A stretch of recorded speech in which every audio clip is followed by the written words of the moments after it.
Ang pag-ibig ay dapat nagbibigay ng saya, seguridad at pagmamahal sa isang relasyon.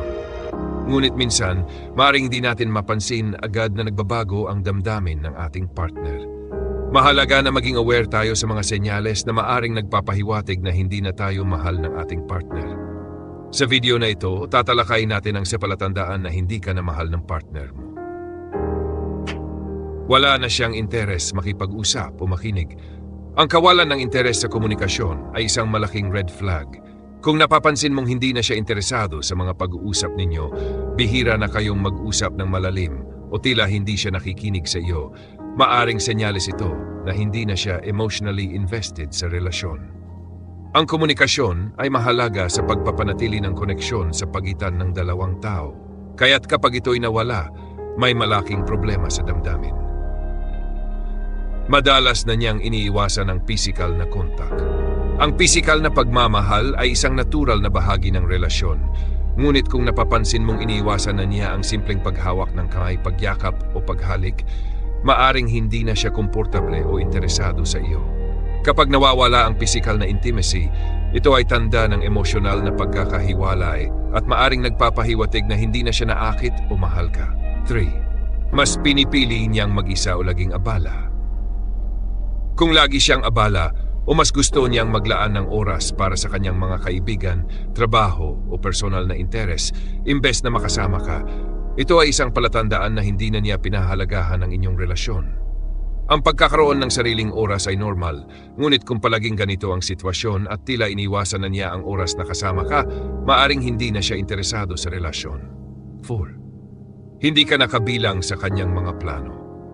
Kapag hindi ka na isinasaalang-alang sa kanyang mga plano o hinaharap, tulad ng maimportanteng desisyon o simpleng lakad, ito ay isang malinaw na palatandaan. Kung dati ay lagi kayong magkasama sa mga plano, pero ngayon ay tila binabalewala ka na, maaring hindi na siya ganap na committed sa relasyon at hindi na nakikita ang kanyang hinaharap na kasama ka. 5. Lagi na lang kayong nag-away ay maaring senyales na nawawala na ang respeto o pagmamahal sa relasyon. Kung halos lahat ng usapan ninyo ay nauuwi sa pagtatalo at tila hindi na siya interesado sa pagkakaroon ng maayos na resolusyon, ito ay nagpapakita na hindi na niya pinapahalagahan ang kapayapaan at kaligayahan ng inyong samahan. 6. Wala ng effort sa relasyon. Kapag wala ng effort ang partner mo upang ipakita ang kanyang pagmamahal o magbigay ng oras para sa iyo, malaking red flag ito. Hindi na siya nagpapakita ng inisyatiba para gawing masaya o espesyal ang inyong relasyon tulad ng dati.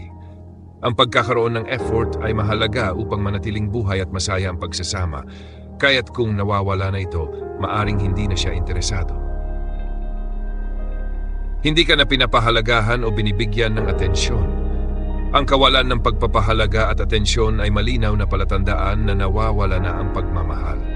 Kung hindi ka na binibigyan ng pansin, hindi na siya interesado sa iyong damdamin o mga pangangailangan at tila wala na siyang pakialam sa kalagayan mo, maaring hindi na siya tunay na nagmamalasakit.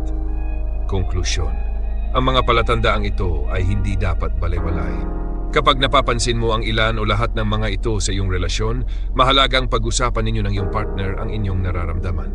Sa isang healthy na relasyon, dapat mayroong pagmamahal, respeto, at komunikasyon. Kung ang mga bagay na ito ay nawawala na, maaring oras na para pag-isipan kung ito pa ang tamang relasyon para sa iyo.